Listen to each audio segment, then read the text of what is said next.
Le plus grand secret de la GT3 RS 997 phase 1, c'est que ça, c'est pas un aileron, c'est une table de pique-nique et je vais vous le prouver.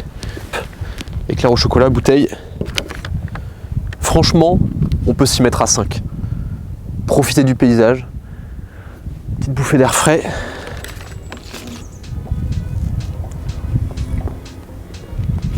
Et c'est reparti.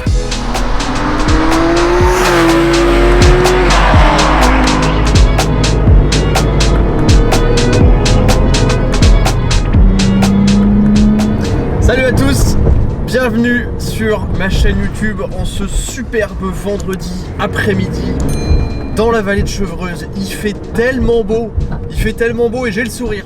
J'ai le sourire déjà parce que c'est le premier essai de l'année. Alors c'est pas la première vidéo de l'année. Si vous n'avez pas vu la dernière vidéo, je vous invite à aller la regarder. Je pense vraiment qu'elle peut vous intéresser et vous donner un peu une idée de ce qui va se passer en 2022. Bienvenue dans la Porsche 997 phase 1 GT3 RS. C'est des lettres qui sont puissantes dans le monde automobile, c'est des lettres qui font plaisir, c'est des lettres qui donnent le sourire, et encore plus quand la voiture en question est orange. C'est pas très discret certes, mais vraiment dans les couleurs d'hiver comme ça, du soleil qui est assez bas, qui rase les arbres, la voiture elle est parfaite. Rien que ce matin en partant de chez Moteur Essence, j'avais tellement le sourire. Ah, le temps là, ouh, et le flat 6, c'est bon.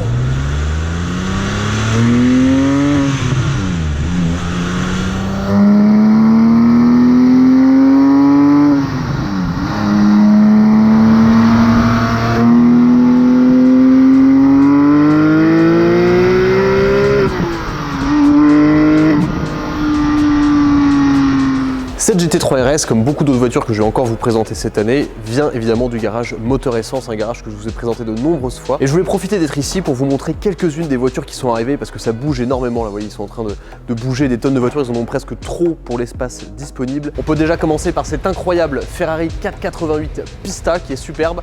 Et si vous l'entendez, ça ressemble à un V12. Et pas n'importe quel V12 puisque c'est celui de la Lamborghini Countach 5000S avec son aileron à l'arrière, mais aussi son aileron à l'avant. Évidemment, vous l'avez vu sur les réseaux sociaux très certainement, la Pagani Huayra dans cette configuration unique au monde, McLaren Senna. Ici, on a le mythe, la légende, la Ferrari Enzo, une Porsche 993 GT, l'ancêtre de la GT2. Et cette Pagani, ils l'ont fait. Ils ont enfin une Pagani dans le garage.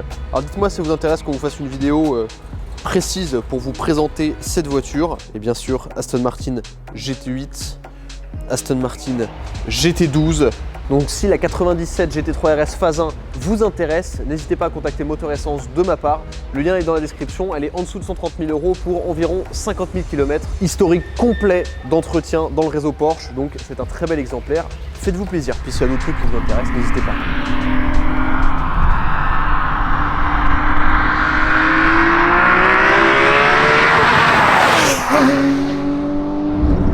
Quelle que soit la génération 996, 997, 991, mettre ses fesses dans une GT3 RS, c'est toujours quelque chose de très spécial. C'est finalement la plus extrême des 911 et en quelque sorte aussi la plus pure. La plus pure parce que sur les GT3 RS, on est toujours sur des moteurs atmosphériques. C'est le cas dans cette voiture. Ce modèle est sorti en 2006, il a été produit entre 2006 et 2008, en même temps que la Ferrari 430 Scuderia et la Lamborghini Gallardo Superleggera première du nom. Deux voitures que j'ai essayées sur ma chaîne YouTube d'ailleurs. Là c'est la concurrente directe mais de chez Porsche d'Allemagne contre les deux italiennes. Elle est extraordinaire cette bagnole, elle est extraordinaire. Que ce soit le look, que ce soit les performances, que ce soit l'habitacle, l'intérieur très dépouillé, le gros aileron à l'arrière, la couleur, c'est tellement spécial, c'est tellement exceptionnel comme auto. Ce que j'adore à l'intérieur de cette 97 GT3 qui a pas loin de 15 ans, c'est la simplicité. Lorsqu'on rentre à l'intérieur, c'est simple, voilà, une boîte manuelle, il y a quelques boutons sur la planche de bord, ça vieillit un petit peu, mais dans le fond, on s'en fiche. La caisse est assez étroite, beaucoup moins grosse que les voitures actuelles qui ont vraiment pris de l'embonpoint. Le volant est tout fin, les sièges baquets sont très raides, mais maintiennent extrêmement bien. C'est vraiment une voiture, vous allez le voir, la GT3 RS, surtout en phase 1 comme ça, qui est faite pour la piste. C'est un peu moins fait pour la route. Ça fait partie de cette classe de voitures qui procure ce sentiment d'exception. on démarre, au démarrage le moteur est un petit peu feutré, puis quand on appuie sur le bouton sport, les valves s'ouvrent. Et là, immédiatement, même à allure modérée, c'est là où toute la magie de la Porsche, spécialement de la GT3 RS, se révèle. Ce flat 6, 3,6 litres dans cette voiture, moteur Mezger, 415 chevaux, juste au-dessus de 400 Nm de couple. C'est pas énorme, mais la voiture est légère. Les performances sont tout à fait actuelles, 0 à 100 en 4 secondes de plus de 300 km/h en vitesse de pointe.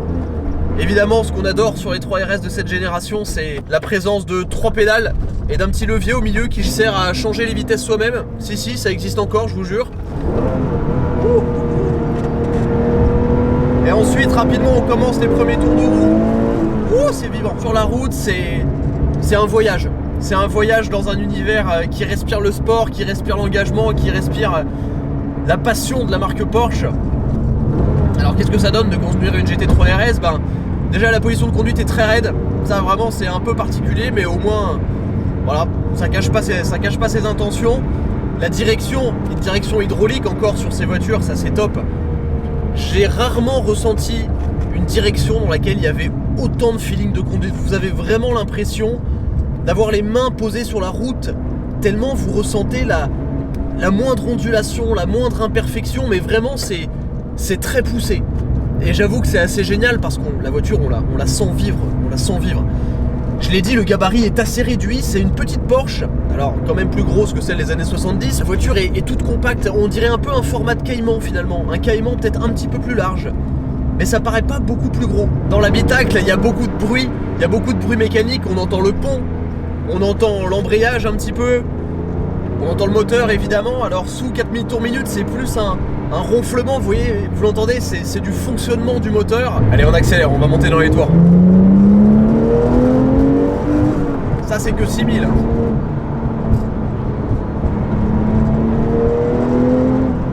Dès qu'on sort d'un virage, on sent cette légère transition entre l'appui sur l'avant et l'appui sur l'arrière.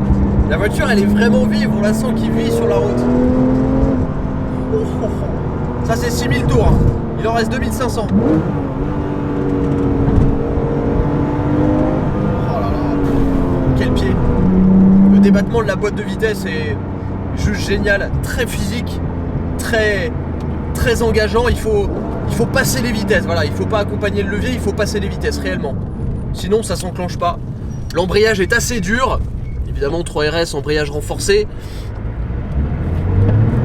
Mais c'est une voiture qui se pilote immédiatement, même à basse vitesse, c'est une voiture qui est rude, c'est une voiture qui vous met un petit peu à l'épreuve.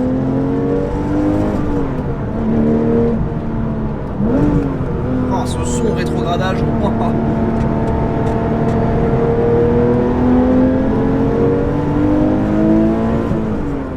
Oh, quelle sonorité, quelle mélodie.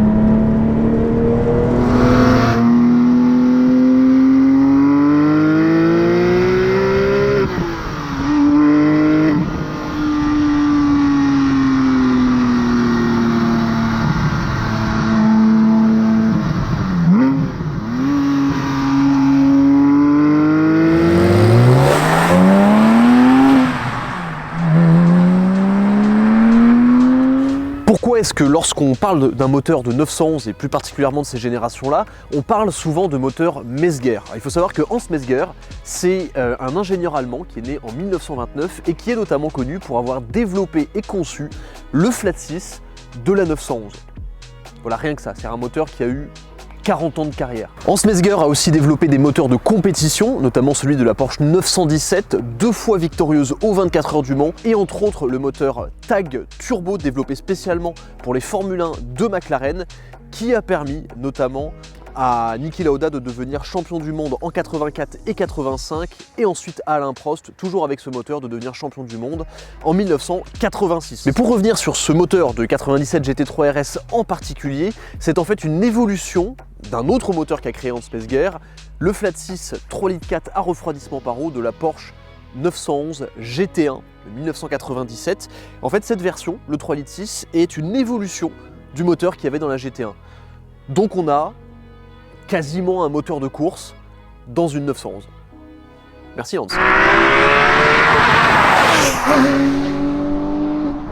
La sonorité est tellement envoûtante et la voiture est tellement rapide, même sans accélérer trop fort, qu'on n'a même pas forcément l'obligation d'aller chercher la zone rouge. On peut rouler comme ça sur le couple. Alors là, je vous avoue que je prends un pied monumental. Là. La couleur de la voiture, le soleil dans les arbres, le son du flat 6. Ah yes. Ah là c'est bon. Là c'est très très bon. Je vous l'ai pas dit au début de la vidéo, mais cette voiture en particulier, c'est une de mes voitures de rêve parce que pour moi la 97 c'est la plus belle génération de 911. De 911 moderne évidemment. Et pour moi la GT3 RS phase 1 3.6 comme celle-ci en Viper Green, ça c'est vraiment sur la liste d'achat compulsif un jour si j'ai beaucoup d'argent et que je peux me le permettre. Parce que déjà c'est trop beau. Et puis quel collector.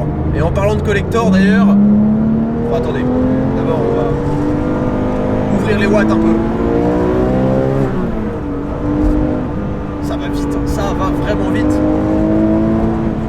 Oh là là. Oh oui. Putain, qu'est-ce que ça lit bien la route. Enfin, attention aux cyclistes. Ah, qu'est-ce que c'est engageant, il faut la tenir la voiture, mais c'est si bien suspendu, ça flotte, non ça flotte pas sur la route, mais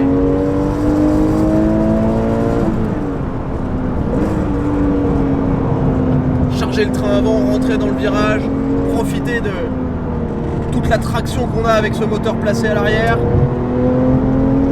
Oh là là, il y a un truc qui vibre, je sais pas ce que c'est.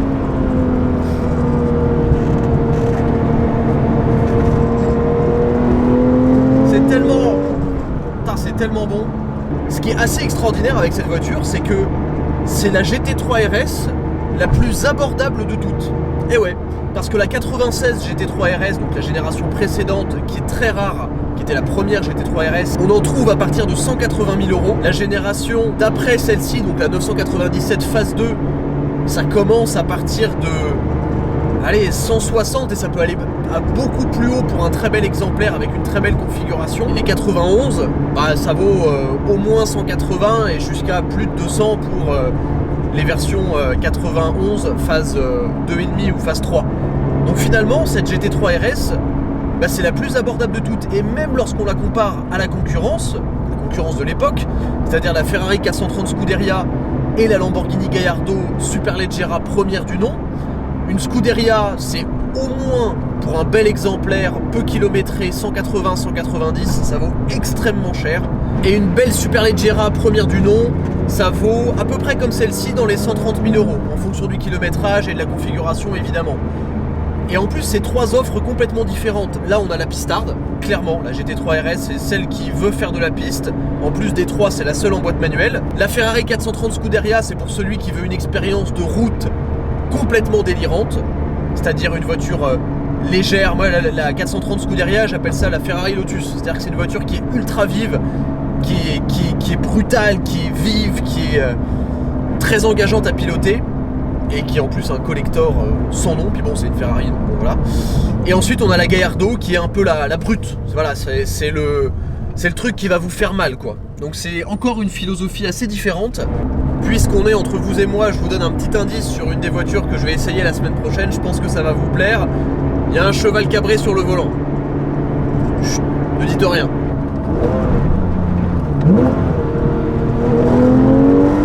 La poussée, elle est franche là. Oh là là. Quel pied. J'imagine même pas ce que ça doit être avec un échappement, ça doit être génial. Donc en conclusion, la GT3 RS, en termes de points positifs, c'est un collector, ça prend de la valeur, c'est une voiture extraordinaire, à conduire qui est faite pour la piste, ça sent, mais qui sera ravie de vous emmener en balade routière comme je le fais là, parce qu'elle fait le job parfaitement. En plus c'est très fiable ces versions là, et je trouve que c'est un peu la voiture idéale, par exemple pour un porschiste qui aimerait passer d'un Cayman GT4 à quelque chose de plus quoi.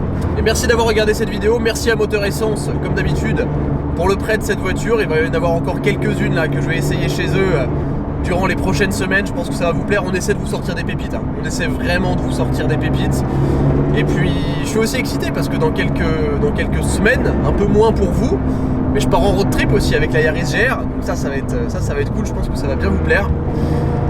Mais sur ce, merci d'avoir regardé la vidéo. J'espère que ça vous a plu et à très vite pour de nouveaux essais et de nouvelles aventures sur ma chaîne YouTube. Allez, ciao!